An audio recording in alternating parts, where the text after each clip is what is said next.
Vous savez, la politique a trois schémas. Nous avons la mise en forme, nous avons la mise en scène, nous avons la mise en sens. Un gouvernant peut grossir un segment et faire maigrir d'autres. Mais quand on est gouvernant, on n'est pas dans le ministère de la parole. Pas beaucoup dans le ministère de la parole. On est dans le ministère de l'action. Le ministère de la parole est tenu par ceux qui sont en face et qui veulent conquérir le pouvoir. Quand ce drame s'est passé, le président a instruit le Premier ministre de dépêcher une délégation interministérielle sur place. Ils sont encore à Douala. Oui, ils vont y arriver demain. En route beaucoup moins. Ils vont arriver demain. Donc, je dis, le président a instruit, ça c'est de l'action. Le président a demandé qu'une enquête soit diligentée pour savoir ce qui s'est passé. Et le président, il aurait pu sortir, faire un grand discours. Mais on a vu les dirigeants qui faisaient le discours. Fidel Castro faisait le discours de 6 heures de temps. On n'en avait pas besoin. Donc, il aurait pu faire un grand discours et ne pas faire de l'action. Pour justifier le mutisme du président. Donc, ce n'est pas... Il a fait un tweet pour montrer aux Camerounais à quel point il est touché par ce qui s'est passé. Et le reste, il fait l'action, dans l'action, parce que ce qui est important pour les Camerounais aujourd'hui, dit plus jamais ça. Et quand les gens parlent de dialogue, le dialogue peut se présenter sous la forme spectaculaire, sous la forme, en fait, le format qu'on a vu du grand dialogue national, où on se retrouve ensemble pour le faire, comme il se fait aussi au jour le jour. On ne vous a jamais dit que le dialogue était rompu. Oui. Le dialogue n'est pas rompu. Quel est le résultat? Il n'est pas rompu. Il n'est pas rompu, mais progressivement. Quand on entend dire C'est l'histoire de progrès. Vous n'êtes pas du tout sérieux quand vous entendez ça. Le dialogue n'est jamais rompu. Vous n'êtes pas du tout sérieux. Vous n'êtes pas du tout sérieux. Votre approche que vous aviez adoptée des dialogues, où est-ce que ça nous a amené? Quel est le résultat? Quelle est la solution? Il y a ni des escalades. Il y a ni des escalades de violence, tout au moins. Et ça nous a amené où? La violence change de forme tous les jours. Les morts se multiplient. Vous insistez en disant que votre approche de dialogue est ce qui est de mieux, alors que le dialogue n'est pas rompu. J'ai dit le dialogue n'est pas rompu. Le dialogue n'est pas rompu et la spectacularisation politique que vous attendez, ce n'est pas là la solution.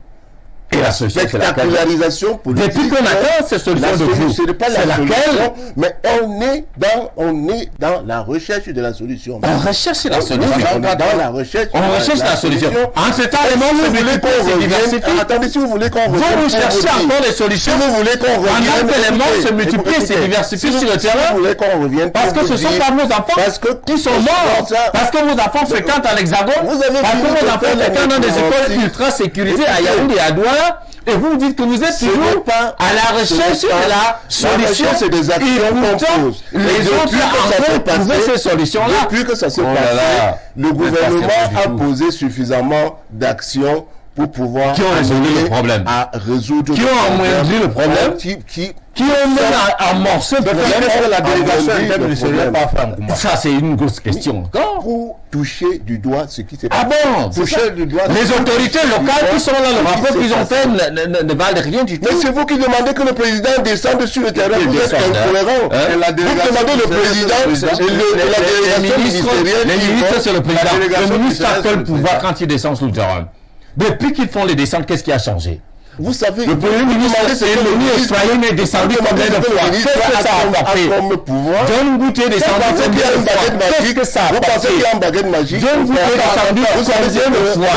Qu'est-ce que ça a apporté? John est descendu combien de fois? Qu'est-ce que ça a apporté? Vous savez, les ministres qui descendaient dans le problème anglophone. Oui, bien évidemment. Mais maintenant, on est passé de problème à la crise. Voilà. Nous sommes, si vous pouvez m'écouter, nous sommes dans une sécession. Et le Cameroun n'innove pas dans la sécession. La sécession, on ne règle pas la sécession. On ne règle pas. On envoie toujours les mêmes ministres. On ne règle pas la sécession avec un bâton magique. Même si vous arrivez au pouvoir, Mais je vous ai dit une chose. L'ensauvagement du Cameroun que vous appelez de vos voeux ne profitera à personne. Vous refusez. Donc il faudrait que nous soyons au Sénégal avec la Casamance, que nous soyons en France avec avec la Corse. Vous n'êtes pas plus camerounais que les autres. On ne le fera jamais avec la baguette affaires. Vous êtes incapable de gérer ces affaires. Il n'y a pas la baguette magique pour résoudre un problème de sécession, parce que c'est un problème réellement politique. Vous concevez la politique, on prend du temps pour résoudre. Allez au Sénégal. La Casamance ne passe pas. La Corse n'est pas finie. La Corse n'est pas finie. Ce n'est pas la même histoire politique. Ce n'est pas la même histoire.